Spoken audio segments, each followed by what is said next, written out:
அரசியல் அரங்கத்திற்கு வணக்கம். வணக்கம். இன்றைய தினம் பல்வேறு செய்திகள் வந்திருக்கு. அதுல சில முக்கியமான செய்திகளை மட்டும் பார்ப்போம். சூப்பர் ஸ்டார் ரஜினிகாந்த் அவர்கள் இன்னைக்கு பத்திரிகையாளர் சந்திப்பு நடத்தியிருக்கிறாரு. அதுல என்ன சொல்றாங்கன்னா, விஜய் மேல அவர் முதல்வர் ஆனதுல எனக்கு பொறாமையெல்லாம் கிடையாது, திமுக அதிமுக இணைப்பிற்காக நான் எந்த ஒரு வேலையும் பார்க்கல அப்படிங்கிற மாதிரி சொல்லிக்கிறாரு. என்ன நடந்துட்டு இருக்கு? இல்லை, மே 4ஆம் தேதி ரிசல்ட் வந்த உடனே 108 தொகுதியில் விஜய் வராரு. திமுக அதிமுக அதுக்கு அடுத்தபடியாக வருது. ஆனால் பெரும்பான்மை அமைப்பதற்கு 118 வேணும் அப்படிங்கும்போது விஜய் பெரும்பான்மை கிடைக்கல. இப்படிங்கிற சூழ்நிலையில் ஒரு பேச்சுவார்த்தை நடத்துகிறாங்க. என்ன பேச்சுவார்த்தைனா, அதிமுகவோட பொதுச்செயலர் எடப்பாடி பழனிசாமி அவர்களை முதலமைச்சராக்கி திமுக வெளியிருந்த ஆதரவு விசிக, கம்யூனிஸ்டுகள், தேமுதிக, பாட்டாளி மக்கள் கட்சி எல்லாம் உள்ளிருந்த ஆதரவு, இப்படி ஒரு, அதாவது விஜய் இல்லாத மற்ற எல்லா கட்சிகளும் ஒருங்கிணைய போகிறாங்க. ஒரு காங்கிரஸ், அதாவது 108+5 113 இந்த பக்கம் தான், மீதி எல்லாரும் ஒருங்கிணைய போகிறாங்க அப்படிங்கிற செய்தி சமூக வலைதளங்களில் பதிவு செய்யப்பட்டுச்சு. முதல்ல அது சமூக வலைதளங்கள் தான் இது நடந்துடக்கூடாது அப்படின்னு யார் எழுதுனா, ஊடகங்கள் எழுதுறாங்க. டோன்ட் டூ திஸ், இந்த முடிவு ஆபத்தானது அப்படின்னு எழுதுறாங்க. திமுகவோட அஃபீஷியல்ஸோ அதிமுகவோட அஃபீஷியல்ஸோ இல்லை தாவேக்காவோட பொறுப்பாளர்களோ யாருமே அது எழுதலை. தாவேக்காவை சார்ந்தவர்கள் இப்போ அப்படி நடக்குது அப்படின்னா உடனே ரியாக்ட் பண்ணிருக்கலாம். ரியாக்ட் பண்ணல. 8ஆம் தேதி, அதாவது 7ஆம் தேதி 8ஆம் தேதி இது கொஞ்சம் பீக்கில் போச்சு. ஏன்னா புதுச்சேரிக்கு அதிமுகவுடைய சட்டமன்ற உறுப்பினர்கள்லாம் அங்கே கொண்டு வைக்கப்படுறாங்க. எடப்பாடி பழனிசாமி அவர்கள் அங்கே போய் பார்க்குறாரு. அப்போ சிவி சண்முகம், வேலுமணி அவர்கள் தலைமையில் இந்த பக்கம் வெளியே வர்றாங்க. அவங்களும் ஒரு குற்றச்சாட்டை முன்வைக்கிறாங்க. என்ன குற்றச்சாட்டு அப்படின்னா, எடப்பாடி பழனிசாமி அவர்களை முதலமைச்சராக்கி திமுக வெளியிருந்த ஆதரவு அப்படின்னு ஒரு பேச்சுவார்த்தை நிகழ்த்தினாங்க. இதில் எங்களுக்கு உடன்பாடு இல்லை, அதனால் நாங்கள் வெளியே வந்துட்டோம் அப்படின்னாங்க. அப்போ போய் சோஃபா போச்சு. சோஃபாவுக்கு பின்னாடியே இவரும் விஜய் அவர்களும் போகிறாரு. போய் அவங்கள போய் சந்திக்கிறாரு. எடப்பாடி பழனிசாமி சந்திக்கல. அப்போ இதுக்கு பின்னாடியில் என்ன நடந்துச்சு அப்படிங்கிற ஒரு பேச்சு இருந்தது. இதுக்கப்புறம் தான் அதில் ரஜினிகாந்த் அவர்களுடைய ஒரு பேச்சு அடிபடுது. அதாவது முன்னாள் முதலமைச்சர் ஸ்டாலின் அவர்களே அவருடைய இல்லத்தில் போய் ரஜினிகாந்த் அவர்கள் போய் பார்த்துட்டு வந்தார். ரஜினிகாந்த் அவர்கள் தான் இதுக்கான தூபத்தையே போட்டது. நம்ம விஜயை உள்ள விட்டுறக்கூடாது, அதனால நீங்க இந்த நேரத்தில் பயன்படுத்தி நீங்க ஆதரவு தெரிவிங்க, இதை மேலையும் சொல்லிட்டாங்க, உங்கள்கிட்ட பேச சொன்னாங்க அப்படின்னு சொல்லி அப்படின்னு ஒரு பேச்சுவார்த்தைகள் சமூக வலைதளங்களில் வருது. இப்போ அதைத்தான் ரஜினிகாந்த் அவர் மறுத்திருக்காரு. அப்படி ஒரு பேச்சுவார்த்தையை நான் செய்யலை, நான் அவ்வளவு கீழ்த்தரமான நபர் கிடையாது. அந்த வார்த்தை ரொம்ப முக்கியமானது. அவ்வளவு கீழ்த்தரமான நபர் நான் கிடையாது. விஜய் மீது எனக்கு எந்த பொறாமையும் கிடையாது. விஜய் அவர்கள் வெற்றி பெற்ற உடனே, அவர் முதலமைச்சரான உடனே அவருக்கு நான் வாழ்த்து எக்ஸ்தலத்தில் பதிவு பண்ணியிருந்தேன். நான் பெங்களூருக்கு வானூர்திக்கு போகும்போது ஒருத்தர் செல்ஃபோனில் நின்று கேட்குறாரு. அவர் பத்திரிகையாளராக ஊடகங்களாக யாரும் தெரியாது. செல்ஃபோனில் ஒருத்தர் வச்சுக்கிட்டு ஒரு மைக்கை வச்சுக்கிட்டு ஒருத்தர் கேட்கும்போது, இந்த மாதிரி இந்த ஆட்சியை பற்றி என்ன நினைக்கிறீங்க, விஜய் முதலமைச்சர்னா அவர் கடந்து போயிட்டே இருக்காரு. அவர் பெரும்பாலும் இந்த ஏர்போர்ட்டில் வானூர்தி நிலையங்களில் ப்ரெஸ் மீட் கேட்கும்போது கொடுத்துட்டுலாம் போக மாட்டார், கடந்து போயிட்டே இருப்பார். நோ கமெண்ட்ஸும் பாரு, அப்படியா தெரியாத அப்படின்னு போயிட்டே இருப்பார். அது மாதிரியான இதுதான். அப்படி கொடுக்கணுங்கிற அவசியம் இல்லை. அவர் ஒரு பரபரப்பாக போயிட்டு இருக்கும்போது ஒரு மொத்தமாக ப்ரெஸ் ஒரு 50 பேர் 20 பேர் சூழ்ந்து நின்று ப்ரெஸ் மீட் நிகழ்த்தி கேள்வி கேட்டிருந்தா அவரே சொல்லிக்கிறார், ப்ரெஸ் இருப்பாங்கன்னு எதிர்பார்த்து அங்கே ப்ரெஸ் யாருமே இல்லை. ஒருத்தர் செல்ஃபோனில் வந்திருக்காரு. அப்போ செல்ஃபோன் நிற்கும்போது ஒரு ப்ரெஸ்ன்னு கூட தெரியல. அதனால நான் போனேன். அதை வைத்துக்கொண்டு விஜய் அவர்கள் மீது ஒரு பொறாமை இருக்கு, விஜய் முதலமைச்சர் ஆனாலும் நாட்டை விட்டு போயிட்டாரு, அவர் விஜய் பொறாமை இருக்கும்னா வாழ்த்து போட வேண்டிய அவசியமே இல்லை. பல பேர் வாழ்த்தல அவங்க கடந்து போயிட்டாங்க இருக்கலாம். அது மாதிரி வாழ்த்து போடாமல் போயிருக்கலாம். இன்னொன்று, ரஜினிகாந்த் அவர்கள் விஜய் அரசியலுக்கு வரக்கூடாது, இல்லை விஜய்க்கு யாரும் ஓட்டு போடக்கூடாதுன்னு நினச்சிருந்தா அதுக்கு முன்னாடியே ஓப்பன் ஸ்டேட்மெண்ட் விட்டுருக்கலாம். 1996 ஜெயலலிதாவுக்கு ஓட்டு போட்டால் கடவுளோட கூட தமிழ்நாட்டை காப்பாற்ற முடியாதுன்னு சொன்ன ரஜினிகாந்த் அவர்கள் இன்னைக்கும் ரஜினிகாந்த் அவர்களுக்கு ஒரு ஃபேன் பேஸ் இருக்கு. ஒரு பெரிய ரசிகர் பட்டாளம் இன்னைக்கும் இருக்கு. இன்னைக்கும் அவருக்கு ஒரு பெரிய ஓப்பனிங் இருக்கு. அவருடைய ஓப்பனிங்கை யாராலையும் உடைக்க முடியாத அளவுக்கு ஒரு பெரிய ஓப்பனிங் இன்னைக்கு இருக்கு. இன்னைக்கு வரைக்கும் அவர் தானே சூப்பர் ஸ்டார். ஆமாம், அதாவது முதல் நாள் முதல் காட்சியில் ரஜினிகாந்த் ரசிகர்கள் இன்னைக்கு வரைக்கும் பெருங்கூட்டம். அது 70 வயசுலேருந்து 5 வயசு ரசிகர்கள் வரைக்கும் வச்சிருக்காரு. அப்போ அவருக்குன்னு ஒரு ஆடியன்ஸ் இருக்காங்க. அந்த ஆடியன்ஸ் கிட்ட நீங்கள் நான் சொல்றவங்களுக்கு தான் ஓட்டு போடணும், நான் அரசியலுக்கு வரலனாலும் பரவாயில்ல, விஜய் அவர்களுக்கு நீங்க ஓட்டு போட்டுறாதீங்க, விசிலுக்கு ஓட்டு போட்டுறாதீங்கன்னு அவர் ஓப்பனா சொல்லி இருந்துக்கலாம். அவர் அப்படி சொல்லியிருந்தாருன்னா யாரும் அவரை ஒன்றும் பண்ண முடியாது. அவருடைய கருத்தா இருக்கும். இல்ல மறைமுகமாக சொல்லியிருந்திருக்கலாம். இல்லை இந்த கூட்டணி ஓட்டு போடுங்க அப்படின்னு சொல்லியிருக்கலாம். இல்லை அவருக்கு பிஜேபி கூட்டணி இருக்க மாதிரினா பிஜேபி கூட்டணி ஓட்டு போடுன்னு சொல்லியிருக்கலாம். இல்லை என்டிஏக்கு போட சொல்லியிருக்கலாம். இல்லை திமுக போட சொல்லியிருக்கலாம். ஏதோ ஒன்று பண்ணியிருக்கலாம். அதை அவர் எதுவுமே பண்ணல. அரசியலுக்கு என்னைக்கு வரலன்னு சொன்னாரோ, என்னைக்கு கட்சி தொடங்கலன்னு சொன்னாரோ, அதிலிருந்து அவர் அமைதியான போக்கை தான் கடைபிடிக்கிறாரு. நேரடியான பாலிடிக்ஸ்க்குள்ள அவர் எந்த விதமான விமர்சனங்களையும் கருத்துக்களையும் வைப்பது கிடையாது. திரைப்படத்தில் தான் கவனம் செலுத்திட்டு. ஆமாம். அப்படிங்கும்போது விஜய் அவர்கள் மீது எனக்கு பொறாமை இருந்தது. அந்த பொறாமைனால திமுக இணைப்பதற்கு ஸ்டாலின் அவர்கள் வீட்டில் போய் பேசினார். இன்னைக்கு மாரி செல்வராஜ் அவர்கள் கூட தான் ஸ்டாலின் அவர்களை போய் சந்திச்சு பேசியிருக்காரு. மாரி செல்வராஜ் அவர்கள் வந்து விஜய்க்கு எதிராக போய் ஸ்டாலினை பார்த்தாருன்னு சொல்லுமா, அதே மாரி செல்வராஜ் வந்து விஜயனுடைய ரசிகர் அவர். நான் விஜய் ரசிகர்னே சொல்லியிருக்காரு. விஜய் வச்சு படம் எடுக்கிறதுக்கு என்னுடைய கனவுன்னு சொல்லியிருக்காரு, படம் எடுப்புன்னு சொல்லியிருக்காரு. அவரும் விஜய் அவர்கள் வெற்றி பெற்ற உடனே அமைச்சர்களுக்கும் முதலமைச்சருக்கும் வாழ்த்துன்னு போட்டிருக்காரு. முதலமைச்சர் ஸ்டாலின் அவர்கள் வந்து குளத்தூரில் அவர் தோல்வி அடைஞ்ச உடனே பல போய் அவர் வீட்டில் போய் சந்திச்சாங்க, அலைபேசியில் பேசியிருக்காங்க, வைரமுத்து அவர்கள் போய் பார்த்துருக்காரு, எல்லாரும் பார்த்துருக்காங்க. அந்த அடிப்படையில் ரஜினிகாந்த் அவர்களும் ஒரு நட்பின் அடிப்படையில் அவர் திமுகவோட ஒரு நட்பு இருக்கு. அந்த நட்பில் ஸ்டாலின் தோத்துட்டாரு, முதலமைச்சர் பல தோத்துட்டாரு அப்படின்னு உடனே அவர் போய் பார்த்துருக்காரு. அது அவருடைய தனிப்பட்ட விருப்பம். அதாவது பார்த்ததும் பாராட்டினதும் தனிப்பட்ட விருப்பம். ஆனால் அதை வைத்துக்கொண்டு ஒட்டுமொத்தமான சமூக வலைதளங்களை கட்டப்படுற பிம்பு இருக்கு பாருங்க, ரஜினிகாந்த் குறித்து கடுமையான விமர்சனங்களை தொடர்ச்சியாக வைக்கிறாங்க. ரஜினிகாந்த் வந்து ஒரு இந்த மாதிரியான வேலையை பார்த்தாரு, இவர் போய் தான் வந்து திமுகவை வந்து தூண்டிவிட்டு அதிமுகவுக்கு ஆதரவு கொடுத்து விஜய் வந்துடக்கூடாதுன்னு வேலை பார்த்தாரு அப்படின்னு சொல்லப்படுற அந்த பிம்பத்தை ரஜினிகாந்த் அவர்கள் உடைக்க முற்பட்டிருக்காரு. இன்னொன்று, ரஜினிகாந்த் அவர்கள் தான் அடிக்கடி பத்திரிகையாளர் சந்திக்கிற நபர் கிடையாது. அப்போ இந்த சமூக வலைதளம் எவ்வளவு ஆபத்தானது அப்படிங்கிறத ரஜினிகாந்த் உணர்றாரு. அதனால தான் நம்ம சொல்றோம். அவரே இன்னைக்கு வெளியில வந்து பேச ஏன் சொல்றாருன்னா, அது ஒரு வார்த்தையை பதிவு பண்ணியிருக்காரு. இதைத்தான் நம்ம ஒரு 2 நாளாக பதிவு பண்ணோம். ஒரு பொய்யை நீங்க பொய் தானே அப்படின்னு கடந்து போனீங்க அப்படின்னா அதுவே உண்மையாக மாறும் இந்த சமூக வலைதள உலகத்தில். சீமான் அடிக்கடி சொல்லுவாங்க, உன் மேல ஒரு குற்றச்சாட்டு உண்மை அப்படின்னா கோபப்படுற தகுதி உனக்கு இல்லை, அது பொய் அப்படின்னா கோபப்படுற உரிமை உனக்கு இல்லை அப்படிமா. அது ஒரு குற்றச்சாட்டு பொய், அது பொய்யான குற்றச்சாட்டு அப்படின்னா கோபப்பட வேண்டிய தேவையில்லை, அது உண்மையா இருக்கும்போது கோபப்படுகிற உரிமை உனக்கு இல்லம்பாரு. ஆனா அது கருத்து சரிதான். ஆனா இந்த உலகத்துல, இந்த சமூக வலைதள உலகத்துல என்ன ஆயிடுதுன்னா, இது பொய் தானே, இவனுக்கெல்லாம் நம்ம பதில் சொல்லணுமா, இவருக்கெல்லாம் நம்ம பதில் சொல்லணுமா, யாரோ முகம் தெரியாத நபருக்கு பதில் சொல்லணுமா, யாராவது ஃபேக் ஐடிக்கு பதில் சொல்லணுமா அப்படின்னு நம்ம நினைச்சோம்னா 1,00,000 ஃபேக் ஐடி ஒரே கருத்தை பதிவு பண்றாங்க. அது அந்த சைபர் புல்லிங்னு சொல்றாங்க இல்லையா, அதான் ஜெயம் ரவி பேசினார் இல்லையா. இந்த சைபர் புல்லிங் கும்பல், இது விர்ச்சுவல் வாரிசு வாட்ஸ்அப் ஏதோ ஒரு பேர்ல வச்சுக்கலாம். இந்த கும்பல் என்ன பண்ணா ஒரே செய்தியை 1,00,000 பேர் பரப்புறான். அப்போ சமூக வலைதளத்தில் போய் நீங்க வந்து ரஜினிகாந்த் திமுக அதிமுகவை இணைக்க முற்பட்டார்னா இவனுடைய கமெண்ட்ஸ் பூரா வரும். இதைத்தான் கூகுள் எடுத்துக்கும், இதைத்தான் நீங்க வந்து ChatGPT எடுத்துக்கும், இதைத்தான் ஜெமினி எடுத்துக்கும், இதைத்தான் கிராக் எடுத்துக்கும், இதைத்தான் எக்ஸ் எல்லாமே எடுத்துக்கும். அப்ப என்ன ஆயிடுதுன்னா அவன் பாக்குறவன் வந்து என்ன ஆயிடுறான், இது உண்மைதான் போல இருக்கு, பொய்யை உண்மையா மாத்திரும். ஆமா, நீங்க வந்து இது மாதிரி அண்ணன் சீமானுக்கு சொல்லலாம், இது நமக்கு சொல்லலாம், யாருக்கு வேணாலும் சொல்லலாம். இப்போ இவங்களுடைய பொய்கள் எல்லாமே நிறைஞ்சு கிடக்கு. அப்போ இந்த பொய்களை அந்த அந்த சம்பந்தப்பட்ட நபர் உடைக்கல் அப்படின்னா அது பொய், அது வந்து அந்த பொய் உண்மையாக மாற வாய்ப்பு இருக்கு. அதனால ரஜினிகாந்த் சொல்றாரு, இது பொய்யா நாளைக்கு நினைச்சுன்ற கூடாது அப்படிங்கிறத நான் உடனே பேசுங்க. அது அவர் வந்து தமிழ்நாட்டில் மட்டும் இல்லை, இந்தியா முழுக்க உலகம் முழுக்க அறியப்பட்ட நபர். அவர் இதை சந்திக்கல அப்படிங்கிறது எல்லாருக்கும் தெரியும், திமுக தரப்புக்கும் தெரியும், அதிமுக தரப்புக்கும் தெரியும். அவர் அந்த சந்திப்புல இந்த இணைப்புக்காக பேசலன்னு. ஏன்னா தமிழ்நாட்டுடைய விளையாட்டுத்துறை அமைச்சர் ஆதவர்ஜுனா வந்து ஒரு 2 நாளைக்கு ஒரு மேடையில் பேசுறாரு, திமுக அதிமுகவும் ஒரு வேலையை பார்த்தாங்க, அதுக்கு பின்னாடி வந்து தொழிலதிபர் பாஷ்யம் இருந்தார், பாஷ்யம் கன்ஸ்ட்ரக்ஷனுடைய அதிபர் பாஷ்யம் இருந்தாருன்றாரு. அப்போ பாஷ்யம் இருந்தது உண்மை அப்படின்னா ரஜினிகாந்த் இல்லை, இது ஆதவர்ஜுனாவே உடைச்சிருக்காரு. ஆனா இந்த டீம் என்ன பண்றாங்க, அதாவது தாவேக்கா டீமோ தாவேக்கா ஆதரவாளர்களோ இல்லை வந்து ரூட் மாஃபியாவோ யாரோ ஒரு கும்பல் தொடர்ச்சியா ரஜினிகாந்த் அவர்கள் தான் இதுக்கு பின்னாடி இருந்தாரு அப்படிங்கிறத நிறுவ பார்த்தாங்க. அதே ரஜினிகாந்த் அவர்கள் உடைச்சிருக்காரு. என்னோட ரஜினிகாந்த் அவர்கள் சொன்னதுல, நான் சின்ன பிள்ளைலேருந்து அவரை பார்த்துட்டு இருக்கேன். ஆமா, அவர் மீது எனக்கு பொறாம வர வேண்டிய அவசியம் இருக்கு. நான் அவரை வந்து போட்டியாளர் நினைச்சேன்னா எனக்கு அசிங்கம், என்ன போட்டியாளர் அவர் நினைச்சாருன்னா அவருக்கு அசிங்கம். இன்னொன்று, படங்கள்ல ரஜினிகாந்த் அவர்கள் பேரை பயன்படுத்தி தான் விஜய் அவர்கள் வளர்ந்தாரு. அது எல்லாருக்குமே தெரியும், பல மடங்கு பேசிட்டோம். அண்ணாமலை தம்பி இங்க ஆடை வந்தேன் பாரு, பாபா மாதிரி நீ ஒரு சைனை போடுறான் பாரு, அது மாதிரி நிறைய காட்டுவாரு. நிறைய படங்கள்ல அவருடைய ரெஃபரன்ஸ் இருந்திருக்கு. அதுக்கப்புறம் அரசியலுக்கு வரும்போது அவர் எம்ஜிஆரை வந்து ரெஃபரன்ஸ் எடுத்துட்டாரு. திரைத்துறையில் ரஜினிகாந்த் ரெஃபரன்ஸாக வச்சிருந்தாரு, அரசியலுக்கு எம்ஜிஆரை எடுத்துட்டாரு. இளைய தளபதினு வச்சதே அவருக்கு ஒரு ஐடியாலஜி இல்லங்கும்போது அவருக்கு ஒரு ஐடியாலஜி தேவைப்பட்டுச்சு. அந்த எம்ஜிஆரை எல்லாத்தையும் அவர் எடுத்துக்கிட்டாரு. அப்படிங்கும்போது ரஜினிகாந்தை பயன்படுத்தி அவர் வளர்ந்துருக்காரு, விஜயை பயன்படுத்தி ரஜினிகாந்த் வளரல. ரஜினிகாந்த் ஒரு ட்ரெண்ட் செட்டரா ஒரு ட்ரேட் மார்க்கை வந்து செட் பண்ணிட்டார், ஒரு பெஞ்ச் மார்க்கை செட் பண்ணிட்டாரு. இந்த பெஞ்ச் மார்க்கு அப்புறம் ரஜினிகாந்த் ஸ்டைலில் பல நடிகர்கள் உருவாங்கினாங்க ஒழிய விஜயை பார்த்து ரஜினிகாந்த் வந்து சூப்பர் ஸ்டாருங்கிற பட்டத்தையும் போட்டுக்கல, விஜயை பார்த்து ரஜினிகாந்த் வந்து ஸ்டைலை கற்றுக்கவும் செய்யல.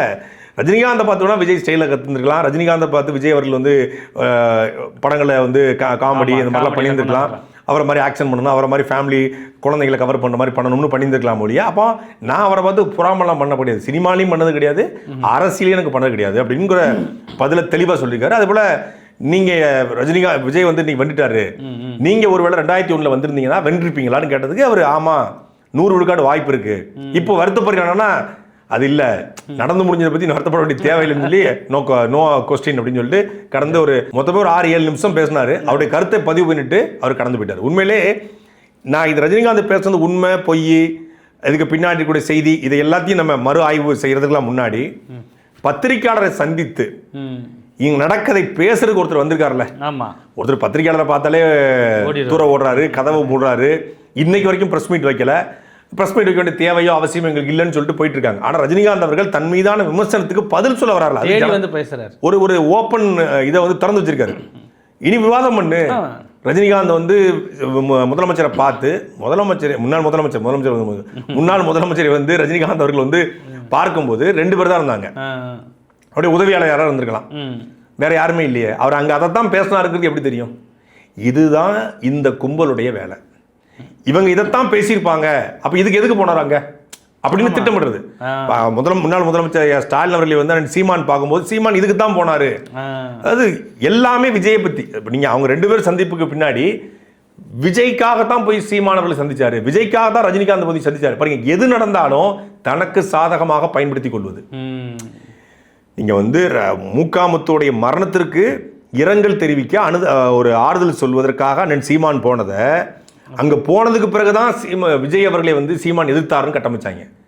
ஆனா 2024 அக்டோபர் மாதம் 27ஆம் தேதி விக்கிரவாண்டி மாநாடு முடிஞ்ச அடுத்த நாளே அண்ணன் சீமான் அவர்கள் விஜய் விமர்சனம் பண்ணிட்டார். ஒன்னு அந்த பக்க நிலையில் இந்த பக்க நிலையில் நடுவில் நிற்காத, ஒன்னு தமிழ் தேசியம் சொல்லி திராவிடம் சொல்லி இப்படி சொல்லாத அப்படின்னு சொல்லி விமர்சனம் வச்சாச்சு. நம்ம எல்லாருமே கடுமையாக அன்னிலிருந்து விமர்சிக்க ஆரம்பிச்சிட்டோம். ஆனா ஸ்டாலின் அவர்களை பார்த்தது 2025 செப்டம்பர், 1 வருஷம் கழிச்சு. ஆனா என்ன பண்ணிட்டாங்கன்னா, ஸ்டாலினை பார்த்ததுக்கு அப்புறம் தான் கடுமையாக விமர்சனம் பண்றாங்க. அப்ப பெட்டி வாங்கிட்டாங்க. நடக்கிற செய்தியை தனக்கு சாதகமாக பயன்படுத்தி கொண்டு ஒரு சமூக வலைதளங்கள்ல ஒரு உளவியல் போரை இந்த கும்பல் திட்டமிட்டு நிகழ்த்துகிறது என்பதை உணர்ந்த ரஜினிகாந்த் அவர்கள் இதை உடைக்கணும் அப்படின்னு சொல்லி இந்த பத்திரிகை சந்திப்பு நடத்திருக்காரு.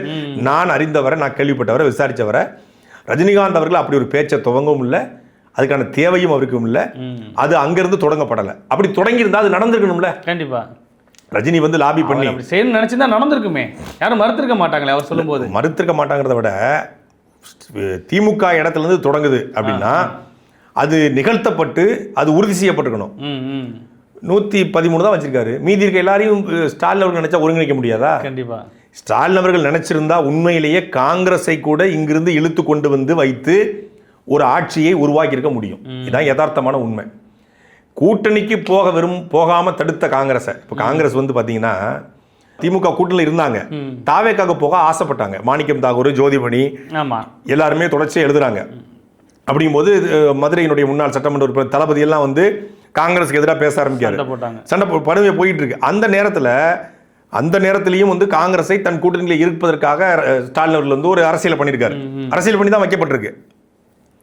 அப்படி பண்ண ஸ்டாலின் அவர்களுக்கு தேர்தலில் வென்ற பிறகு எங்களால் தான் நீங்கள் வென்றீங்க, 2014 தொடர்ச்சி நம்ம கூட்டணியில் இருக்கிறோம், நம்ம இந்த நேரத்தில் நீங்கள் விட்டுட்டு போகிறது சரியா இருக்காது, இது எங்களுக்கு வந்து ரொம்ப தர்ம சங்கடத்தை உருவாக்கும் அப்படின்னு என்னமா பேசிக்கலாம். நேராக சோனியா காந்தியை போய் சந்திச்சிருக்கலாம், சோனியா காந்தியை போய் 1-to-1 சந்திச்சு வந்திருக்கலாம், என்ன வேணாலும் பண்ணலாம். அவங்க நினைச்சா பண்ண முடியாது, ஒன்றும் கிடையாது. ஆனால் அதை விரும்பலை. சரி, இது நடந்துருச்சு, அவர் 108 தொகுதியை எடுத்துட்டாரு, அவர் ஆட்சி அமைக்கட்டும். ஆட்சி அமைக்கட்டும். ஏன் கம்யூனிஸ்ட் தடுத்துக்க முடியாதா? எங்க ஓட்டுகளை வாங்கி தான் நீங்க ஜெயிச்சிருக்கீங்க அப்படின்னு கம்யூனிஸ்ட் தடுத்துக்கலாம், பிசிகாவை தடுத்துக்கலாம், இந்திய யூனியன் முஸ்லீம் லீக்கை தடுத்துக்கலாம். இந்தியன் யூனியன் முஸ்லீம் லீக்கை கம்யூனிஸ்டா பிசிகாவை காங்கிரஸோட விடுங்க, அதை அத்துட்டு போயிடுச்சுன்னு வச்சுக்குவோம். மற்றதை தடுத்திருந்தா 100 விழுக்காடு ஆட்சி அமைச்சிருக்க முடியாது. அப்ப இந்த ஆட்சி அமைக்கப்படணும். மறு தேர்தலை யாரும் விரும்பலைங்க. திமுகவும் விரும்பல, அதிமுகவும் விரும்பல, யாரும் விரும்பல. இப்போ அண்ணன் சீமானோட கேட்கும்போது கூட அண்ணன் சீமான் தனிப்பட்ட முறையில் என்ன சொன்னது என்னன்னா, இந்த மாதிரி வந்து மறு தேர்தலை நோக்கி போயிடணும், அது தப்பாயிரும் தம்பி, மறு தேர்தலை நோக்கி போறது வந்து தப்பா இருந்தது. இப்போ அவருக்கு 108 தொகுதியில வந்துட்டாரு. அப்ப அவர் ஆட்சி அமைப்பது தான் சரியா இருக்கும். அவர் ஆட்சி அமைச்சு அவர் நல்லது பண்றாரு கெட்டது பண்றாருன்னு பார்ப்போம். இப்போ வந்து மறு தேர்தலை நோக்கி அது போயிடுச்சு, கவர்னர் ஆட்சி வந்துருச்சு அப்படின்னா பிஜேபி கட்டுப்பாட்டில் போயிடும். எல்லாரும் நோக்கி தான் பிஜேபி கட்டுப்பாட்டில் போய் ஆளுநர் ஆட்சி வந்தா என்ன நடக்கலாம், அது தமிழ்நாட்டுக்கு வந்து தமிழ்நாட்டு மக்களுக்கு ஆபத்தா போயிடக்கூடாதுன்னு சொல்லி தான் எல்லாருமே அந்த ஒற்றை முடிவில் தான் தாவேக்கு ஆட்சி அமையணும் அப்படிங்கிறதுக்கு திமுக விருப்பத்தின் அடிப்படையில் தான் விசிகாவும் கம்யூனிஸ்ட் என்ன தெளிவாக சொல்றாங்க. அவங்களே சொல்லிட்டாங்களே, அது சட்டசபையிலே சொல்லிட்டாங்க. நாங்கள் இன்றைக்கும் திமுக கூட தான் கூட்டணியில் இருக்கிறோம், உங்கள் கொடுக்க ஆதரவு மட்டும்தான் அப்படின்ட்டாங்க. அதனால் அமைச்சரவையில் பங்கு கூட அவங்க எடுக்கலை. எனக்கு தான் முதல்ல அமைச்சரவையில் பங்கு எடுத்துருக்கலாம். அப்போது இதுக்கு பின்னாடி ரஜினிகாந்த் அவர்கள் இல்லை என்பது இதன் மூலமாக 100 விழுக்காடு உறுதி செய்யப்படுது. அடுத்ததாக வந்து நேற்றைய தினம் ஒரு 9 எம்எல்ஏக்களுக்கு வந்து அமைச்சராக பதவி பிரமாணம் பண்ணி வச்சாங்க. நேற்று தான் பண்ணி வச்சிருக்காங்க. இன்றைக்கு முதல் நாளே வந்து ஒரு விமர்சன குரல் வந்துருச்சு. எப்படின்னா திரைத்துறையிலிருந்து திரு விஷால் அவர்கள் என்ன சொல்றாருன்னா, ராஜ்மோகன் அவர்களுக்கு செய்தி மற்றும் விளம்பரத்துறை கொடுத்துருக்கீங்களே, அவருக்கு என்ன அனுபவம் இருக்கு, அவரால் எப்படி இதை நடத்த முடியும்? மற்ற எல்லாத்துக்கும் வந்து அப்படியே 50 வருஷம் அனுபவம் இருக்கு, அவருக்கு மட்டும் இல்லையா? ஏன் ஒரு திரைத்துறையில் படக்கூடிய அதாவது கஷ்டங்கள், திரைத்துறையினர் படக்கூடிய துன்பங்கள், இது எல்லாம் விஜய் அவர்களுக்கு வந்து நல்லா தெரியும். அந்த துறையை அவர் வச்சுக்கணும்னு விசார் சொல்றாரு. விஜய் அவர்கள் அப்படி திரைத்துறையில் படக்கூடிய துன்பங்களுக்கு, கஷ்டங்களுக்கு இது வரைக்கும் என்ன செஞ்சிருக்காரு? அவரே ஒரு சொஃபஸ்டிகேட்டட் பேபி தான். அவர் வந்து சும்மா வந்து இணையக்கோனோட பையன்னு சொன்னா கூட அவர் வந்து அவர் விவரம் தெரிஞ்சதுக்கு அப்புறம் அவர் நல்லா ஒரு வசதியான குடும்பத்தில் ஆமாம் அப்படி தான் இருந்திருக்காரு. ஆனால் திரைத்துறையில் படக்கூடிய கஷ்டங்கள், துன்பங்கள், துயரங்கள் எல்லாம் வந்து இது வரைக்கும் அவர் பார்த்ததும் கிடையாது. இதுக்கு முன்னாடி இதுக்கப்புறம் வந்து அவர் பார்த்து பண்ணிடுவாங்கன்னு இல்லை. ஏற்கனவே மற்ற 9 அமைச்சர்களும் அனுபவம் வாய்ந்தவர்களா? அப்படிலாம் ஒன்றுமே இல்லை. அதை விட பெரிய கொடுமை என்னென்னா, இல்லை புசியானதை தவிர யாருமே விஜய் அவர்களுடைய ரசிகர்கள் கிடையாது. ஆமாம், இந்த காற்று இந்த திசையை நோக்கி அடிக்குதுன்னு சொல்லி போய் ஒட்டிக்கிட்டவங்க. செங்கோட்டையனாக இருக்கட்டும், டிகே பிரபுவாக இருக்கட்டும், கீர்த்தனாவாக இருக்கட்டும், அப்புறம் யார் ராஜ்மோகனாக இருக்கட்டும், நிர்மல்குமாராக இருக்கட்டும், அருண்ராஜ், இவங்க யாருமே விஜய் ரசிகர்கள் கிடையாது. அருண்ராஜ் என்ன விஜய் ரசிகர் மன்ற தலைவராக இருந்தாரா? அவர் ஒரு IRS அதிகாரி. விஜய் கட்சி தொடங்கின உடனே அவர் வந்து ஒட்டிக்கிறாரு. நிர்மல்குமார் RSS, பாஜக, அதிமுக அப்படின்னு சொல்லி அவர் அங்கேருந்து வந்து தாவேக்கால வந்து ஒட்டிக்கிறாரு. இந்த பக்கம் டிகே இந்த இவர் காரைக்குடி பிரபு அவர் பார்த்தீங்கன்னா காங்கிரஸ் ஃபேமிலி, காங்கிரஸ் இருக்கார். திமுகவுக்கு போனால் திமுகவில் பெரிய கர்ப்பம் ஸ்டாலின் போட்டோவை போட்டு, உதயநிதி ஸ்டாலின் போட்டோவை போட்டு, பெரிய கர்ப்பம் போட்டோவை போட்டு, அதுக்கப்புறம் நம்ம போட்டோவை போட்டு நம்ம எப்படி ரீச் ஆகுறது? அதுக்கு வாய்ப்பு இல்லை. அப்போ உடனே ரீச் ஆகணும் யாரும், ஒரே போட்டோவை போடுவோம்னு சொல்லி இந்த பக்கம் போனவர். காங்கிரஸ்ல இருந்து அப்படியே தமிழ் மாநில காங்கிரஸுக்கு போய் அப்புறம் வந்து தாவேக்கு வந்தவர். அப்போ யாருமே விஜயனுடைய ரசிகர்களும் கிடையாது. அதை வச்சுனா அப்படித்தானே? ஆமாம், அதை வச்சுனா அப்படிதான். அதை வச்சுனாவும் திமுக, விசிக அப்படின்னு வந்தவர் தான். அப்போ இங்கே புசி ஆனந்த், வெங்கட்ரமணன் வந்து விஜயனுடைய ஆடிட்டரு. ஓகே, அப்போ ஒரு தொடர்பில் இருந்தார். இந்த 2 பேரை தவிர ராஜ்மோகன் வந்து ஒரு யூடியூபராக இருந்தார். பொதுவான ஆளாக தான் அறியப்பட்டார் ஒழிய அவர் எந்த கட்சியின் ஆளாக அறியப்படலை. அவர் வந்து விஜய் ரசிகரும் கிடையாது. விஜய் ரசிகராக இருந்து விஜய் படங்களுக்கு வந்து முதல் காட்சிக்கு போய் பாலாபிஷேகம் கட்ட வச்சுலாம் பண்ணது கிடையாது. அப்படி விஜய் ரசிகராகவே கடந்தவங்க, மக்கள் மன்றத்தில் இருந்தவங்க யாருமே இங்கே வந்து சட்டமன்ற உறுப்பினர் ஆனவங்க இங்கே எம்எல்ஏ அமைச்சர்களாக ஆக்கப்படலை. அப்போ அவங்க தரப்பில் என்ன சொல்கிறாங்கன்னா, நம்பிக்கை யார் மீது அதிகமாக வைத்திருக்காரோ, யார் நம்பிக்கைங்கிறத தாண்டி யார் வந்து கட்டுப்படுவாங்களோ, யாரை வந்து சரியாக கட்டுப்படுத்த முடியுமோ, யார் சரியாக தலைமைக்கு சரியாக எல்லாம் பண்ணி கொடுப்பாங்களோ அவங்களுக்கு தான் கொடுத்துருக்காங்க. இன்னொன்று, இவங்க எல்லாருமே எல்லாமே லைம் லைட்டில் இருக்கக்கூடியவங்க, ஏதோ ஒரு வகையில் விளம்பரத்தக்கூடியவங்க. அப்போ இவங்க பண்ணுறது எல்லாமே விளம்பரமாக மாறும். அதுக்கு ஆட்சிக்கு வந்து நமக்கு நல்லா இருக்கும், மற்றவங்களுக்கு கொடுத்துடக்கூடாது. அதாவது ஊடக வெளிச்சம் இல்லாத, இல்லை வந்து சமூக வலைதள வெளிச்சம் இல்லாத நபர்களுக்கு கொடுத்துடக்கூடாது அப்படின்னு இருக்காங்க. இது ஒவ்வொரு அமைச்சரவைக்கு பின்னாடி நம்ம சாதாரணமாக நினைக்கிறோம். இது ஒவ்வொருத்தருக்கு பின்னாடியும் பலமுறை ஆராய்ந்து தான் இந்த பொறுப்பு கொடுக்கப்பட்டிருக்கு. அது ஏன் இந்த ஆராய்ந்துங்கிற வார்த்தையை நான் இப்போ போடுறேன் அப்படிங்கிறத இன்னொரு 4-5 மாதம் கழிச்சு நீங்கள் புரிஞ்சுக்குவீங்க. ஏன் வந்து கீர்த்தனாவுக்கு தொழில்துறை, ஏன் வந்து இவருக்கு வந்து போக்குவரத்து பொதுப்பணித்துறை வந்து ஆதவர்ஜுனாவுக்கு, ஏன் பிரபுக்கு வந்து கனிம வளத்துறை, அவர் ஒரு டாக்டர், அவருக்கு ஏன் கனிம வளத்துறை, அவர் வந்து இப்போ குவாரிலாம் நடத்துனது கிடையாது, அவருக்கு ஏன் கனிம வளத்துறை அப்படிங்கிறதுக்கு எல்லாத்துக்கும் பின்னாடியும் மிக முக்கியமான ஒரு காரணம் இருக்குது. அதை வந்து நம்ம போக போக அடுத்தடுத்த காலகட்டங்களில் ஒட்டுமொத்த தமிழ்நாடுமே உணர வரும். அப்போ அதுக்கு பின்னாடி இருக்காங்க. இதில் என்ன மிக முக்கியமாக பார்க்க வேண்டியதுன்னா, நேற்று அறிவித்த அந்த அமைச்சர் பட்டியலில் பல விமர்சனம் வச்சாங்க. ராஜ்மோகனுக்கு வந்து கல்வி சான்றிதழ் இல்லை, அவர் ஃபேக்கான கல்வி சான்றிதழ், அவர் வந்து சாய்ராம் காலேஜில் படிச்சுதான் சொல்கிறாரு. ஆனால் வந்து அஃபிடவிட்டில் வந்து சாய்ராம் காலேஜே சொல்லலை. ஆனால் ஒரு இடத்துல பேசும்போது சொல்லியிருக்காரு அரியர் இருக்குன்னு, அரியரை கிளியர் பண்ணல, இப்போ கொரோனாவில் தான் அரியரை வந்து கிளியர் பண்ணல, அதுவும் முழுசாக ஆகலை அப்படின்னு பல விமர்சனம் வச்சாங்க. 1952 தமிழ்நாடு அமைச்சரவை பட்டியல் எடுத்து பார்த்தோம்னா இது மாதிரியே பல விமர்சனங்கள் இருக்கு. இந்த துறையை அவர் கொடுத்துருக்காங்க. இவங்க இதில் எப்படி பெர்ஃபார்ம் பண்ணுறாங்கன்னு பொறுத்து தான் அவங்க வந்து அந்த துறைக்கு சரியானவங்களா இல்லையான்னு முடிவு பண்ண முடியும். கொடுக்கும் போதே தகுதி இல்லை அப்படின்னு நம்ம சொல்ல முடியாது. அப்படி பார்த்தா எதுவுமே தகுதி இல்லையே. முதலமைச்சருக்கு மட்டும் அவர் என்ன தமிழ்நாட்டு அரசியலை கரைச்சி குடிச்சவரா, எல்லா டிபார்ட்மெண்ட்லையும் தெரிஞ்சவரா, அட்மினிஸ்ட்ரேஷன்லாம் வந்து தெரிஞ்சவரா? அப்படிலாம் ஒன்றும் கிடையாது. எதுவுமே தெரியாத போது தான் மொத்தமும் கொடுத்து வச்சிருக்கு. அதில் ஒன்று ராஜ்மோகனை மட்டும் நோட்ட சொல்கிறது, எல்லாமே தப்பு, தப்புல அதுவும் ஒரு தப்பு, அவ்வளவுதான். அதுக்குள்ளே இருக்கணும்னு அவசியம் இல்லை. இப்போ மதுவிலக்குத்துறை அமைச்சர் ஆகணும்னா மதுவை பயன்படுத்திருக்கணும்னு அவசியம் இல்லை அப்படி சொல்றீங்க. நான் அப்படி சொல்ல வரல. என்னன்னா எல்லாமே தப்பு, எல்லாருக்கும் தெரியுது. இதுல என்ன ராஜ்மோகன் மட்டும் தப்பு? எல்லாமே தான் தப்பா இருக்கு. எல்லாமே தப்பு தானே. நீங்க வந்து ஆட்சியே தப்பு தான், ஓட்டு போட்டது தப்பா தான் ஓட்டு போட்டிருக்காங்கன்னு எல்லாருக்கும் தெரியும். எல்லாமே தப்பு. தப்புக்குள்ள நீ தனியா தப்பு கண்டுபிடிக்கிற. அப்படி பார்த்தா நிர்மல் குமாருக்கு சட்டத்துறை சரி, அவர் லா படிச்சிருக்காரு. மின்சாரத்துறை அவர் கொடுக்கப்பட்டிருக்கு. மின்சாரத்துறை குறித்த இப்போ வந்து மாற்று மின்பெருக்கம், இன்னைக்கு தமிழ்நாட்டுடைய மின்சாரத்துறை மிக மோசமான நஷ்டத்தில் இருக்கு. இந்த நஷ்டத்தை போக்கி மாற்று மின்பெருக்கத்தின் மூலமாக தமிழ்நாட்டில் 24 மணி நேரமும் மின்சாரம் கிடைக்கக்கூடிய மாநிலமாக, மின்மிகை மாநிலமாக மாற்றக்கூடிய திட்டங்கள், அது குறித்த புரிதலும் அறிவும் நிர்மல்குமாருக்கு என்ன இருக்கு அப்படின்னு கேட்டால் அப்படி இருக்கும். இப்போதான் வந்திருக்காங்க. அவங்க இருக்கா இல்லையான்னு அவங்க நிரூபிக்கணும். நிரூபிச்சாலும் தெரியும், அவங்களுக்கு இருக்க கூட செய்யலாம், இல்லை இல்லாமல் கூட இருக்கலாம். இது வரைக்கும் சொல்லலை. ஒரு விஷயம் நார்மலைஸ் பண்ணிட்டு இருக்காங்க. அடுத்த ஒரு மாதத்தில் வந்து மின் தேவை அதிகமாக இருக்கும், பற்றாக்குறை ஏற்படுறதுக்கு வாய்ப்பு இருக்கு, அதாவது நார்மலைஸ் பண்ணுறாங்களாம், கரண்ட் கட் ஆகும் அப்படிங்கிறது இல்லைங்கிறத. அதே போல் வந்து நீங்கள் உள்ளாட்சித்துறையை வந்து புசியாந்து கொடுத்துருக்காங்க. அவர் வந்து எந்த மாதிரியான உள்ளாட்சியை பார்த்தாருன்னு யாருக்கும் தெரியல. அவர் வந்து அப்புறம் நீர்ப்பாசனத்துறை மிக முக்கியமானது. அது உள்ளாட்சி நீர்ப்பாசனம் ரெண்டுமே மிக முக்கியமானது. ஏன்னா இன்னைக்கு கோடை காலம், இந்த கோடை காலம் தொடங்கி கடுமையான நீர் பற்றாக்குறை ஏற்பட போது. இன்னொன்று ஏரி குளங்களை தூர்வாரணும், அதுக்கான நீர் மேலாண்மை வகுக்கணும். வாட்டர் மேனேஜ்மெண்ட்னா என்ன, அது எப்படி கொண்டு போகிறது. அவருக்கு வந்து விஜயை வந்து இட்டுன்னு வருது தெரியும், தண்ணியை வந்து காவிரிலேருந்து இட்டுன்னு வருது தெரியுமா அவருக்கு? இல்லை கூட்டணி முல்லைப்பெரியாலேருந்து எப்படி இட்டுன்னு வர்றது? கூட்டணி தானே, அங்கே அப்படியே காங்கிரஸ் பேசி அங்கே இட்டுன்னு வந்துடுவாரு. அது பார்க்க தானே போகிறோம், அது பார்க்க தானே போகிறோம் நம்ம. அப்போ அதெல்லாம் வந்து ஒரு விமர்சனம் தான். ராஜ்மோகனை மட்டும், அது வந்து ராஜ்மோகன் வந்து அறியப்பட்ட நபர், ஒரு யூடியூபர், அதனால் அவருக்கு விமர்சனம் அதிகமாக இருக்குது. நம்ம என்ன சொல்கிறோன்னா, எடுத்த உடனே அடிக்கிறதெல்லாம் சரிதான், தப்பு, அது தப்புன்னு சொல்ல விஜய் அவர்களோட கேள்வி சரிதான். இங்கே எல்லாமே தப்பு தான், எல்லாமே தப்பு தான். தப்புல அது ஒரு தப்பு, நீ ஒன்றை மட்டும் கொண்டாரு, எல்லாமே தப்பு தான். திரைத்துறை குறித்த புரிதல்னா அவர் அப்படி சொன்னாங்க. அவர் திரைப்படம் நடிச்சிருக்காரு, யூடியூப்ல இருந்திருக்காரு, அதனால வந்து அவர் படமும் ப்ரொடியூஸ்லாம் பண்ணியிருக்காரு, டைரக்ட்லாம் பண்ணியிருக்காரு, அதனால அவர் கொடுத்துருக்கோம் அப்படின்னு சொல்லுவாங்க. இனி அவர் எப்படி பெர்ஃபார்ம் பண்றாரு அப்படின்னு ஒரு 6 months கழிச்சு தான் ராஜ்மோகன் திரைத்துறையை கொடுத்தனால என்ன பண்ணிட்டாரு, பள்ளிக்கல்வித்துறை என்ன பண்ணிட்டாரு அப்படிங்கிற கேள்வியே நம்ம 6 மாசம் கூட கேட்க முடியும். இப்ப கேட்கறதுக்கான எந்த இதுவுமே இல்லை. ஏன்னா இது எல்லாமே தப்பு நடந்திருக்கு, அவ்வளவுதான். எல்லா தப்புலையும் இது ஒரு தப்பு, அவ்வளவுதான். அடுத்ததா வந்து பார்த்தோம்னா, திரு காமராஜ் அவர்களுக்கு அமைச்சரவையில் இடம் கொடுத்தீங்கன்னா குதிரை பேரம் நடந்தது உறுதியாயிரும், அப்படி ஒன்று நடந்துச்சுன்னா நடக்கிறதே வேற அப்படின்னு அமமுக தலைவர் திரு டிடிவி தினகரன் அவர்கள் சொல்லிக்கிறார். கூடுதல் வார்த்தையை போட்டிருக்காப்ல, நீங்க வந்து அவருக்கு அமைச்சரவை கொடுத்தீங்கன்னா சிபிஐ சந்திக்க வேண்டியிருக்குன்றிருக்காப்ல. மறுபடியும் சிபிஐக்கா? ஏன்னா சிபிஐ வந்து ஏற்கனவே சந்திச்சவர் இவரு. டிடிவி தினகரனுக்கு வந்து சிபிஐ சந்திக்கிறது, இந்த குதிரை பேரம் எல்லாமே அவருக்கு அத்துப்படி. ஏன்னா எல்லாத்துலயும் அவர் பாதிக்கப்பட்டவர். சிபிஐ வெளியில வரும்போது ரேலியில எல்லாம் வந்தவர் இவரு. ஆதிகேசவனா பொட்டு வச்சுட்டு பொங்கல் சாப்பிட நினைச்சிரா, ஆதிடா போய் கேட்டு பாடுறான் பாருல, ரூஃப்டாப் ஓபன் பண்ணி மேல நின்றுகிட்டே வருவார் சிபிஐ ஆபீஸ். ஆமா, அது மாதிரி வந்து டிடிவி தினகரன் சொல்றேன்.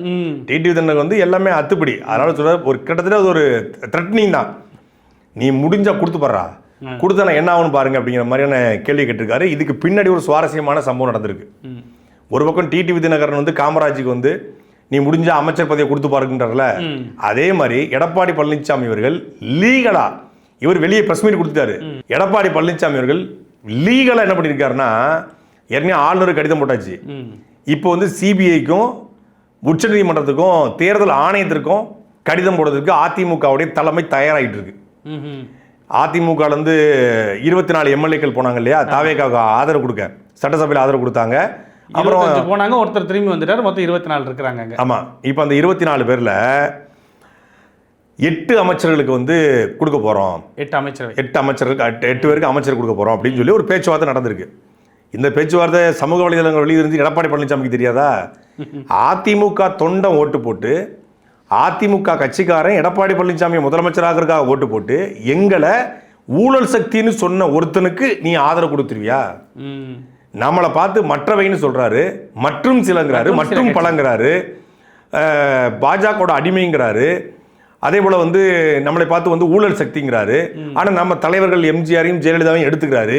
இப்படிப்பட்ட ஒருத்தர் நம்ம கட்சியவே ரெண்டா அழிச்சு, ரெண்டா உடைச்சு, நம்ம கட்சியை இல்லாமக்குன்னு நினைக்கக்கூடிய ஒருத்தரை நீங்க ஆட்சி அதிகாரத்தை தக்க வைச்சுக்கிட்டு அவர்கிட்ட போய் நீங்க 8 சீட்டு வாங்கினா, இது அதிமுக தொண்டம் போட்ட ஓட்டு, ரெட்டலைக்கு விழுந்த ஓட்டப்பா வச்சுக்கிட்டு நீ எப்படி வந்து விசிலுக்கு போவ அப்படின்னு சொல்லி அவர் கிளம்பிட்டார்.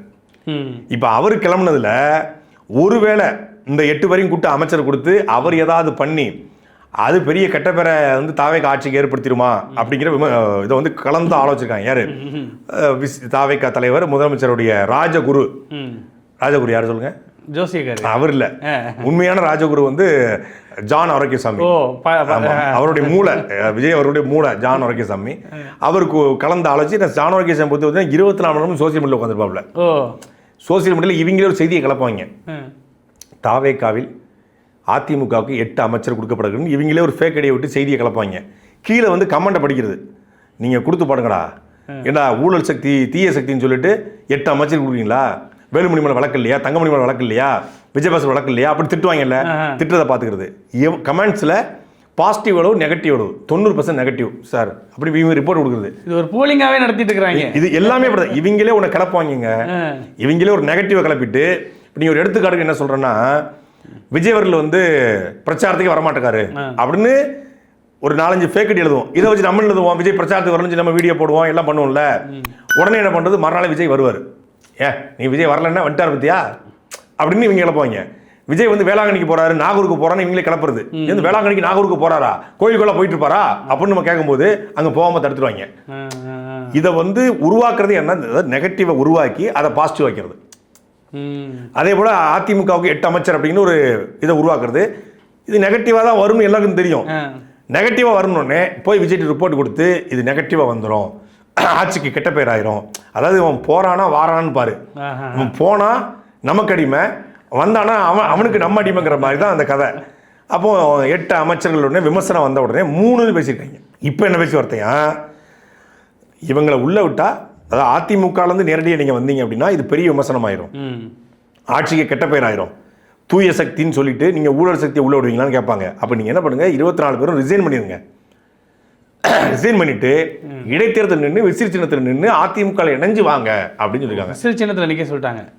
30-40 வருஷம் அவங்க அங்கே கஷ்டப்பட்டவங்க, ரெட்டலை அதிமுக கரைவெட்டி கட்டினவங்க எல்லாத்தையும் கலைச்சிட்டு வாங்கணும். இப்போ அவங்க வந்து அதை யோசிக்க ஆரம்பிச்சிருக்காங்க. அப்படி போகிறதா இல்லை மீண்டும் வந்து துபாய்க்கே போவோமா, இங்கே இருப்போமா, கப்பலில் வேலைன்னு ஒரு நாதாரி பைய பேச்சை கேட்டு போய் அவன் கப்பலை தள்ள விட்டாங்கிற மாதிரி இப்போ திருப்பி வந்து பழையபடி சரி நீ முதல்ல இருந்து உறுப்பினராவா, மாவட்ட செயலாம் உனக்கு கிடையாது. எடப்பாடி பழனிசாமி என்ன பண்ணிட்டாப்புலன்னா, யார் யாரெல்லாம் மாவட்டத்தில் இருந்தாங்களோ இப்போ எல்லா ஊர்லேயுமே வந்து அதிமுகவில் வந்து ஒன்றிய பொறுப்பில் இருப்பாங்க, மாவட்ட துணை பொறுப்பில் இருப்பாங்க. ஒரு எடுத்துக்காட்டுக்கு சிவி சண்முகம் இருக்காருன்னு வச்சுக்கோங்க, அவருக்கு டெட் ஆப்போசிட்டாக ஒருத்தர் இருப்பார்ல. ஆமாம், எல்லா கட்சியிலும் இருக்கும், நீங்கள் எந்த கட்சியை கற்பனை பண்ணாலும் அந்த கட்சியில் இருக்கும். இவருக்கு ஆப்போசிட்டாக ஒரு டீம் இருக்கும், அவர் தூக்கி மாவட்டத்தில் ஆக்கி விட்டாப்ல. இப்போ அவங்க என்ன, இவங்க உள்ள போனால் யார் ஆக்கும், அதிமுகவுக்கு ஒவ்வொரு இடத்தையும் ஆஃபீஸ் இருக்குது, இப்போ இந்த ஆஃபீஸை யார் கைப்பற்றுறது அப்படின்னு போட்டீங்களே. இது விழுப்புரத்தெல்லாம் அடிதடி ஆகி போச்சு, அடிதடி ஆயிருக்கு, கூட்ட உடச்சிருக்காங்க. அவர் வந்து பயங்கரமான வேலையாக எடப்பாடி பழனிசாமி பார்த்துருக்காரு. நீங்கள் வந்து அதாவது அவர் நல்லவர் கெட்டவர் நம்ம மாற்று கருத்து உண்டு, அதெல்லாம் தாண்டி ஒரு தலைமை பண்பா அவர் சரியாக பண்ணியிருக்காருன்னு தான் நான் பார்க்குறேன். ஏன் அப்படின்னா, இதே எடப்பாடி பழனிசாமி அவர்கள் இருந்த இடத்துல அம்மையார் ஜெயலலிதா அவர்கள் இருந்து இப்படி ஒரு சூழ்நிலை உருவாகி தாவேக்காவோட தலைவர் விஜய் அவர்களை போய் வேலுமணி அவர்கள் சிவி சண்முகம் பார்த்துருந்தா என்ன ஆயிருக்கும் மட்டும் கற்பனை பண்ணி பாருங்க, என்ன ஆயிருக்கும். அடுத்த நொடியே கட்சியினுடைய அனைத்து பொறுப்புகளிலிருந்தும் உறுப்பினர்லேருந்து நிற்கிருப்பாங்க. ஆமாம், நொன்னி ஜெயலலிதா அவர்கள் இருந்திருந்தா விஜய் அரசியலுக்கு வந்திருக்க, அது வேற விஷயம், நடந்திருக்காரு. உங்க பார்வையில் எனக்கு தெரியுது, அது வேற ஒரு கற்பனைக்காக சொல்றேன். அப்படி நடந்திருந்தால் மொத்தமா நிக்கிருப்பாங்க. ஆனா இவர் கொஞ்சம் மாண்போடு பொறுப்புல இருந்து மட்டும் நீக்கிருக்காரு, உறுப்பினர் நீக்கல. இப்ப இவங்க என்ன சொல்றாங்க, நீ உறுப்பினர் இருந்து வெளியே வந்துரு, வெளியே வந்து மறுதேர்தலை சந்திப்போன்றாங்க. மறுதேர்தலை சந்திச்சா அது விசிலுக்கு விடுமா இல்லை வேற யாருக்கு விடுமா, அப்படி பல கேள்விகள் இருக்காது. மேபி ஆளுங்கட்சியானால ஒரு தாக்கத்தை ஏற்படுத்தலாம். மற்ற எதிர்கட்சிகளும் வந்து களத்தில் நின்று டஃப் கொடுப்பாங்க. இப்போ இந்த சூழ்நிலையை பொறுத்தளவில், ஏன்னா இது விஜய்க்கான ஆட்சியா முழுமையாக அமையலை. மக்கள் எல்லோரும் விஜய்க்கு வந்து சிஎம் ஆகணும்னு ஓட்டு போடலை, ஒரு சேஞ்ச் வேணும்னு ஓட்டு போட்டுருக்காங்க. விஜய்க்கு ஒரு வெல்கம் ஓட்ஸு அப்படின்னு ஒரு பெரிய கூட்டம் ஓட்டு போடுவோமே, புதுசாக ஒருத்தருக்கு போடுவோமே, பழசையே போட்டுட்டு இருக்கோம், புதுசாக ஒன்று போட்டு பார்ப்போம். எத்தனை நாளைக்கு தான் பழைய ட்ரெஸ்ஸே போடுவோம், புது ட்ரெஸ் ஒன்று போடுவோம்னு போட்டது தான். அது நல்லா இருக்கா இல்லையோ போட்டு பார்ப்போம்னு போட்டிருக்காங்க, அவ்வளோதான். மற்றபடி வந்து இது வந்து ஒரு பெரிய ரெவல்யூஷன், இது ஒரு புரட்சி, இது ஒரு அலை, இது சுனாமி அப்படிலாம் சொல்ல முடியாது. ஒரு பெருங்கூட்டம் ஓட்டு போட்டிருக்கு, அதில் மாட்டுக்கிறதே கிடையாது. அப்போது இது இடைத்தேர்தலுக்கு அவங்க தயாராகிறாங்களா இல்லை வந்து திருப்பியும் எடப்பாடி பழனிசாமிகிட்ட போகிறாங்களா இல்லை திருப்பி இங்கே வந்து பேச்சுவார்த்தை நடத்தி ரெண்டு மூணு அமைச்சர்களுக்கு ஒத்துக்க போகிறாங்க அப்படிங்கிறத அடுத்தடுத்த நாட்களில் தெரிய வந்துடும். ஆனால் ஒரு குழப்படியாக போயிட்டு இருக்கு இப்போதைக்கு அதிமுக அமைச்சர்களுக்கு, அதாவது அதிமுகவினருக்கு அமைச்சரவையில் இல்லை அப்படிங்கிறதா நிலைப்பாடு. ஆனால் முக்கியமான துறைகளை வந்து அவர் ஒதுக்கலை. குறிப்பாக பால்வளத்துறையாக இருக்கட்டும், கால்நடைத்துறையாக இருக்கட்டும், வேளாண்மை துறையாக இருக்கட்டும், வருவாய்த்துறையாக இருக்கட்டும், அப்புறம் வந்து மதுவிலக்கு மற்றும் ஆயத்தீர்வையாக இருக்கட்டும், சுற்றுலாத்துறையாக இருக்கட்டும், சுற்றுச்சூழல் துறையாக இருக்கட்டும், இந்த மாதிரி ஒரு 20க்கும் மேற்பட்ட துறைகள் வந்து இன்னும் ஒதுக்கப்படாமல் இருக்குது. அந்த துறைகள்லாம் என்ன பண்ண போறாரு? இங்க இருக்கக்கூடிய தாவேகா எம்எல்ஏக்கள், கேவிக்குப்பை எம்எல்ஏ எளிமையான காமராஜர் இருக்காரு, அந்த மாதிரி ஆட்கள் அமைச்சராக்க போறாங்களா அப்படிங்கிறது. மரியவெளி சிலன் அமைச்சர் பத்தி கொடுக்கல, அவரெல்லாம் முக்கியமான போர்ட்போலியோ இருக்கு. உயர்கல்வித்துறையெல்லாம் ஒதுக்கப்படாமல் இருக்கு. ஜன்னல் வழியை விட்டு அடிப்பாரு, கட்டை விட்டு அடிப்பாரு. அதான் என்ன பண்ண போறாங்கன்னு தெரியல. அடுத்த நாட்கள்ல இன்னும் பரபரப்புக்கு பஞ்சமே இருக்காது. அடுத்ததா இப்போ நீங்களே சொன்னீங்களே அந்த எளிமையான கேவி குப்பம் வேட்பாளர், இதை சொல்லும் போது தான் ஞாபகம் வருது. நேற்று ஒரு 60 பேரோட பட்டியலெல்லாம் எடுத்து விட்டீங்க, அவர் யாரு என்னாரு அப்படிங்கிறதெல்லாம். இன்னைக்கு அந்த பேலன்ஸ் ஒரு 47 இருக்கு. ஆமா, அவங்கள வருத்தப்படக்கூடாது. ஏப்பா என் பேர்லாம் சொல்லாம சாட்டையில பேர் வருது, எவ்வளவு பெரிய விஷயம். ஆமா, மதுரை மேற்கு அதுதான் ஆரம்பம். அந்த எளிய பின்னணி கொண்ட வேட்பாளர்கள் மதுரை மேற்கு SR தங்கபாண்டி 87 லட்சம் ரூபாய்க்கு நகை வச்சிருக்காப்ல. 87 லட்சத்துக்கு. ஆமா, 3.17 கோடி ரூபா அவருடைய சொத்து மதிப்பாக காட்டியிருக்காரு.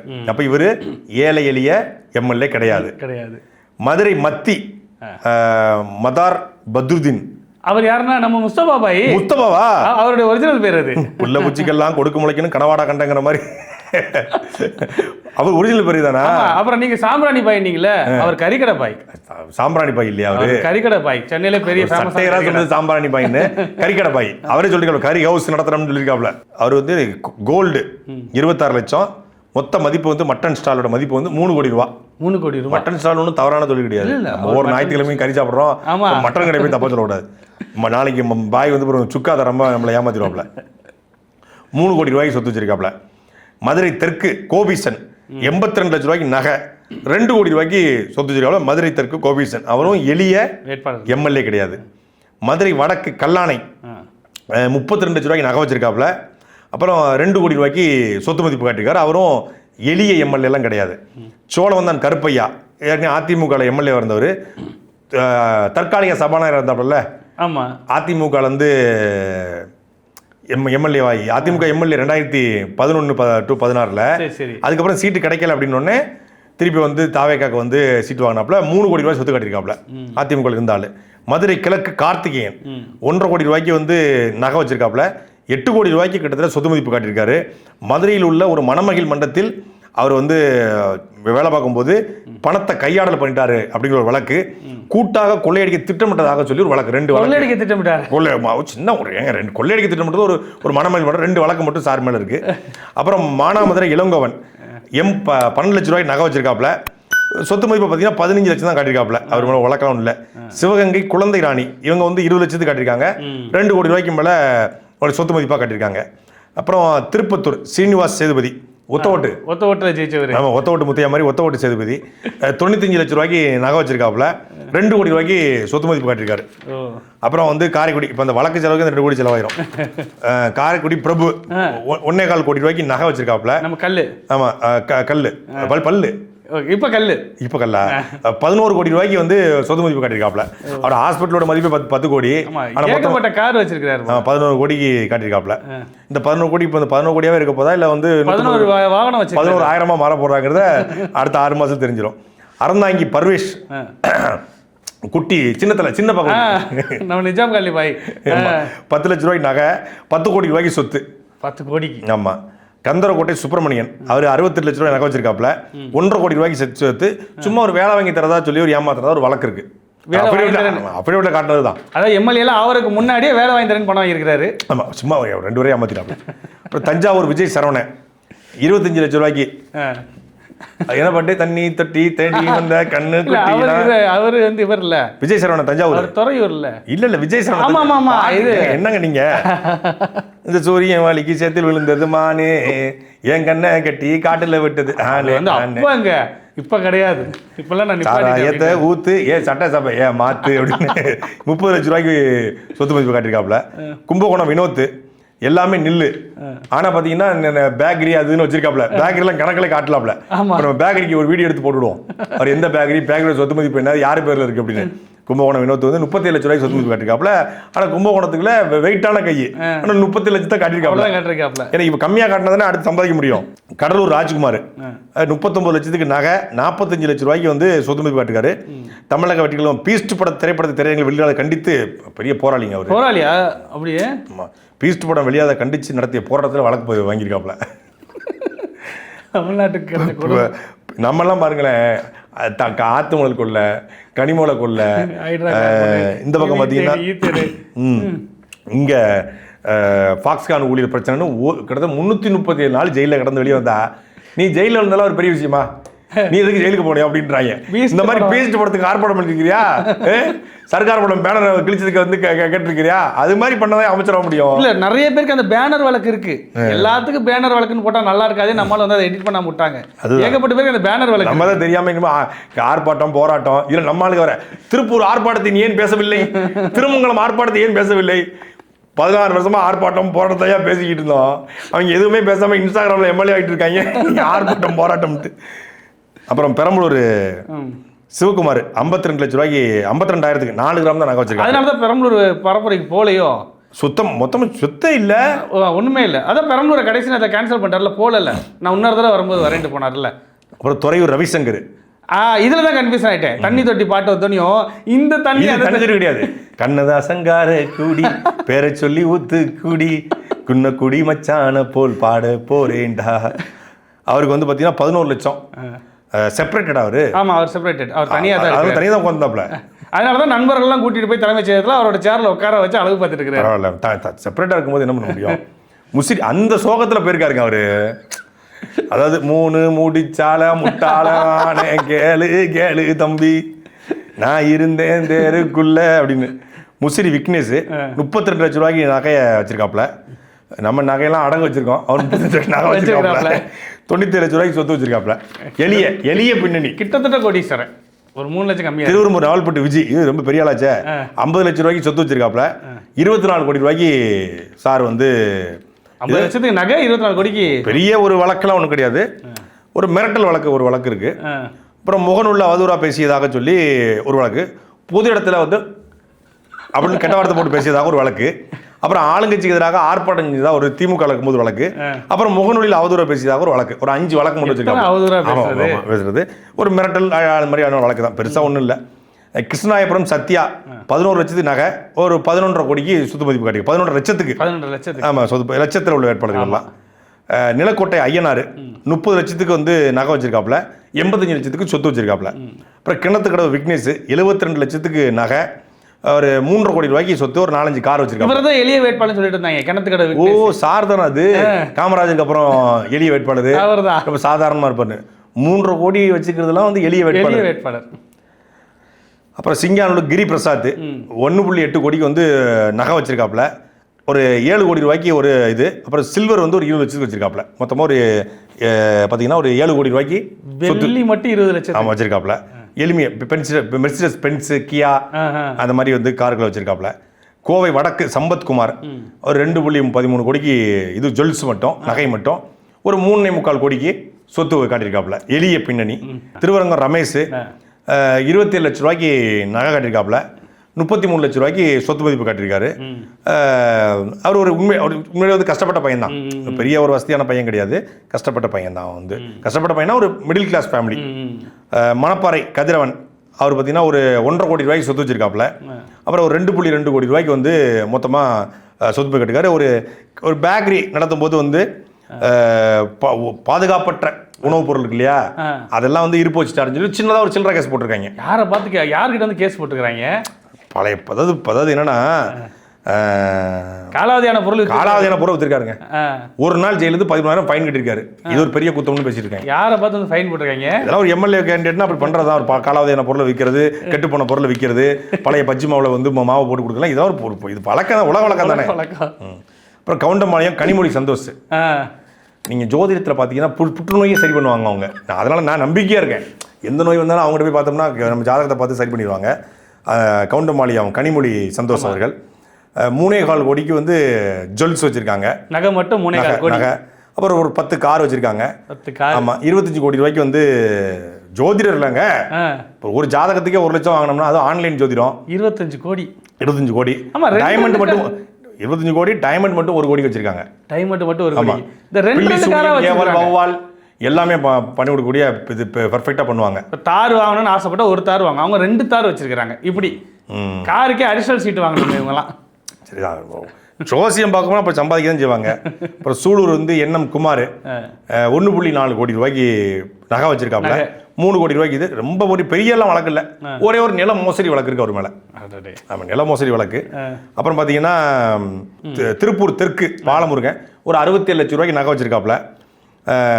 ஒரு 4-5 கார் வச்சிருக்காப்புல. ஒரு 4 கோடி ரூபாய்க்கு மட்டும் சொத்து வச்சிருக்காப்புல. ஒரு எளிய பின்னணி தான்.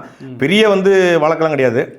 ஒரு சட்டவிரோத கொடுக்கைன்னு சொல்லி ஆயுதங்களோட ஆயுதம் கை இந்த கத்தி அருவா இந்த மாதிரி வச்சுக்கிட்டு சட்டவிரோதமாக வந்து இது பண்ணி ஒரு உயிருக்கு ஆபத்தை ஏற்படுத்துகிற மாதிரி கூடுதலாக சொல்லி ஒரு பிரிவு 189/2 ஒரு பேர் வழக்கு போட்டிருக்காங்க. டூல்ஸோட போயிருக்காங்க. ஒரு எம்எல்ஏ கேண்டிடேட் ஆக போகிற ஒரு ஆயுதம் கூட வச்சுக்கூடாது. இதெல்லாம் இருக்குது. அதெல்லாம் வந்து இதெல்லாம் இன்ஸ்டாகிராம் தலைமுறையை பொறுத்தவரை இதெல்லாம் ஒரு பெரிய வழக்கே கிடையாது. அதெல்லாம் ஒரு பெரிய விஷயம் கிடையாது. திருப்பூர் வடக்கு சத்யபாமா அவங்க வந்து இவங்க ஐயா செங்கோட்டையன் அவர்களுடைய ஆதரவாளர். அவங்க சத்யபாமா 42 லட்சம் ரூபாய்க்கு நகை வச்சிருக்காங்க. 52 லட்சம் ரூபாய்க்கு சொத்து வச்சிருக்காங்க. அவங்களும் செப்பரேட்டட் தான். ஆமாம், அவங்க பியூட்டி பார்லர் வச்சிருக்காங்க. அது இல்லாமல் பென்ஷன் பணம் வந்துட்டு இருக்கு. அவங்களுக்கு எம்பியாக இருந்திருப்பாங்க போல முன்னாடி. அதுக்கான பென்ஷன் பணம் வந்துட்டு இருக்கு. அவினாசி கமலி அவங்க வந்து பார்த்தீங்கன்னா 37 லட்சம் ரூபாய்க்கு நகை வச்சிருக்காங்க. 32 லட்சம் ரூபாய்க்கு சொத்து மதிப்பு. 37 லட்சத்துக்கு நகை, 32 லட்சம் தான் சொத்து மதிப்பு கட்டியிருக்காங்க. ஆமாம், அவினாசி கமலி. மேட்டுப்பாளையம் சுனில் ஆனந்த் 2.4 கோடி ரூபாய்க்கு வந்து தன்னுடைய நகைகளை காட்டியிருக்காரு. 2.4. ஆமாம், ஒரு 4-5 கார் BMW ஸ்கார்பியோலாம் வச்சு காட்டியிருக்காப்புல. எளிய பின்னணி தான். ஒரு 31 கோடி ரூபாய்க்கு மட்டும் சொத்து வச்சிருக்காப்புல. ரொம்ப கஷ்டப்பட்ட குடும்பம். 31 கோடி தான். அப்புறம் வந்து பவானி சாகர் தமிழ்ச்செல்வி அவங்க தான் வந்து கெவினுடைய பெரியம்மா அப்படின்னு சொன்னது போய் 55 லட்சம் ரூபாய்க்கு வந்து நகை வச்சிருக்காங்க. 3.5 கோடி ரூபாய்க்கு சொத்து வச்சிருக்காங்க. கெவின் பெரியமான்னு சொன்னாங்க. ஆனால் கெவின் இறந்த 2 நாளில் இவங்க உட்காந்து ரீல்ஸு ஷார்ட்ஸ் எல்லாம் பார்த்து ப்ரொமோட் பண்ணிட்டு உட்காந்து இருந்திருக்காங்க.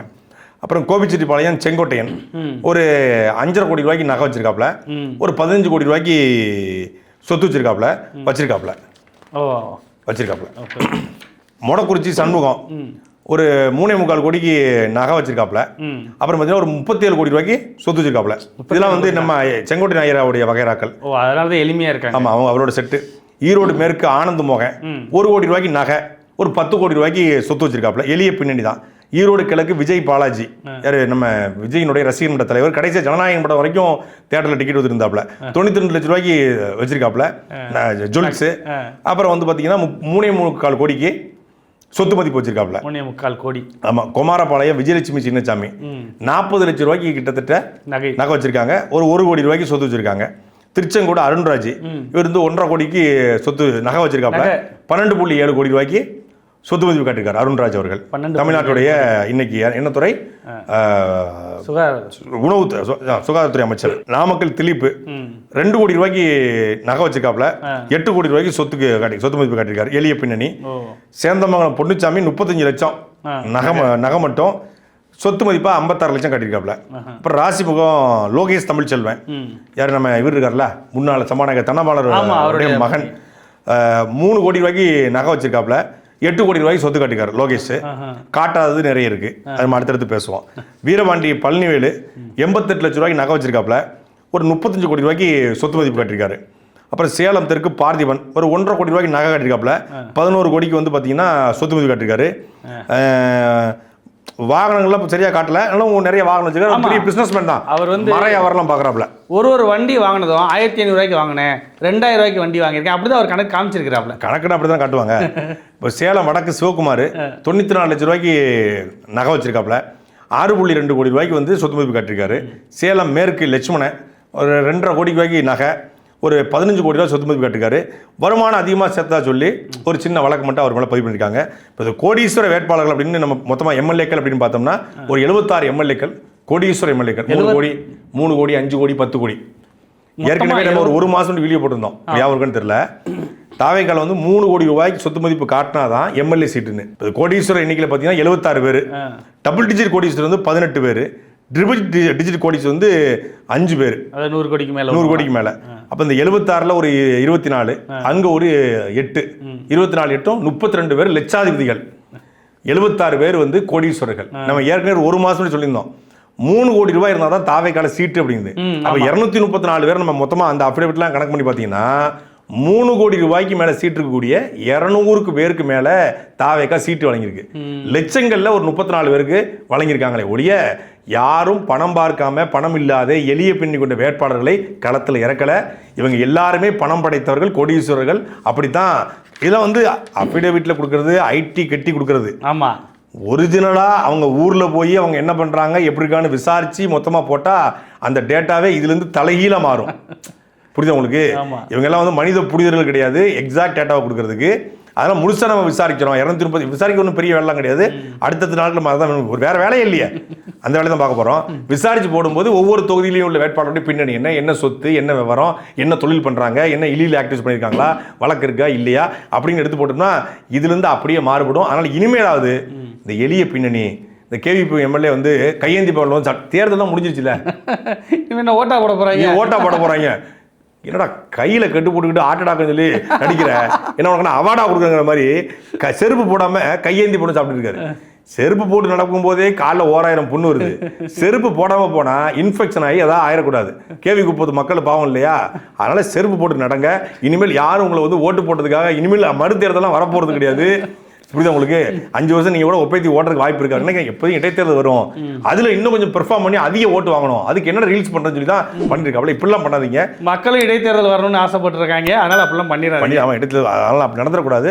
அதனால் செருப்பு போட்டு கார் இருந்தால் கார்லேயே போங்க. அப்படி காரில் போனாலும் நீங்கள் என்ன பண்ணாலும் உங்களுக்கு ஓட்டு போடுறதுக்கு ஒரு கும்பல் தயாராக இருக்குது. அந்த கும்பல் ஓட்டு போட தான் செய்யும். அதனால் ரீல்ஸ் மோகத்தில் இந்த மாதிரி வந்து எளிய பின்னணி, ஏழை, காமராஜர் ஆட்சி, ஒரு தொலைக்காட்சி சொல்லுதுங்க, ஒரு யூடியூப் சேனலு, காமராஜருக்கு பிறகு எளிமையான முதலமைச்சர் எது? டிஃபன் உட்காந்து சாப்பிட்றது. இப்போ நம்மளும் டிஃபனில் போடாமல் என்ன எப்படி எல்லாம் உட்காந்து சாப்பிட்டுட்டு இருப்போம். மன்சோரா சாப்பிட்டுட்டு இருக்கோம் தினம். இல்லை, நம்ம டிஃபன் பாக்ஸில் சாப்பிடாம நம்ம வேற எல்லாம் சாப்பிட்றோம்னு தெரியலையே. தினமும் தாஜ், கோரமண்டல், சோலா, லீலா பேலஸில் நம்ம சாப்பிட்டுட்டு இருக்கோமா? எல்லாரும் அவங்கவுங்க ரேஞ்சில் சாப்பிட்டு தான் இருக்காங்க. இதெல்லாம் ஒரு பெரிய விஷயமா வந்து மோடி வந்து 2 காரில் போறாரு அப்படி ஒரு செய்தி வருதுல்ல. இது மாதிரி வந்து ஒரு பில்டப்பாக கொடுத்துட்டு இருக்காங்களே ஒழிய இந்த பில்டப் கொடுப்பதை இனிமேலாவது நிறுத்துங்க என்பதற்காக தான் இவ்வளவு நேரம் மூச்சு முட்டை பேசியிருக்கோம். பல்வேறு செய்திகள் குறித்து பார்த்தோம். அது இல்லாமல் எளிய கோடீஸ்வரர்கள் பற்றியும் பார்த்தோம். மீண்டும் நாளை அரசியல் நிகழ்ச்சி சந்திப்போம். நன்றி. சாட்டை எடுத்து நாட்டை திருத்து இளம் தலைமுறை.